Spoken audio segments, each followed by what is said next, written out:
बादशाह ने एक दरवेश से कहा, मांगो क्या मांगते हो। दरवेश ने अपना कशकोल आगे कर दिया और आजिज़ी से बोला, हुजूर सिर्फ मेरा ये कशकोल भर दें। बादशाह ने फ़ौरन अपने गले के हार उतारे, अंगूठियाँ उतारीं, जेब से सोने और चांदी की अशरफियाँ निकालीं और दरवेश के कशकोल में डाल दीं। लेकिन कशकोल बड़ा था और मालो मता कम, लिहाजा उसने फ़ौरन ख़जाने के इंचार्ज को बुलाया।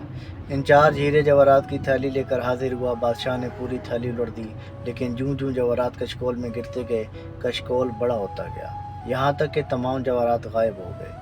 बादशाह को बेइज्जती का एहसास हुआ। उसने ख़जाने के मुंह खोल दिए, लेकिन कशकोल भरने का नाम नहीं ले रहा था। ख़जाने के बाद वज़रा की बारी आई, उसके बाद दरबारियों और तजोरियों की बारी आई, लेकिन कशकोल खाली का खाली रहा।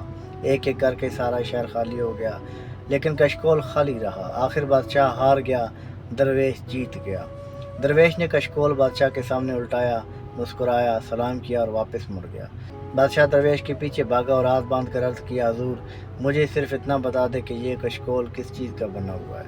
दरवेश मुस्कुराया और कहा, ये ख्वाहिशात से बना हुआ कशकोल है, जिसे सिर्फ कब्र की मिट्टी भर सकती है। इंसान भी अगर अपनी नफसानी ख्वाहिशात को पूरा करने में लगा रहे तो उसकी ख्वाहिशात भी कभी ख़त्म नहीं होती। अल्लाह आसानी हासिल और मौतें तकसीम करने का शर्फ अता फरमाए। सलाम पहुँचे।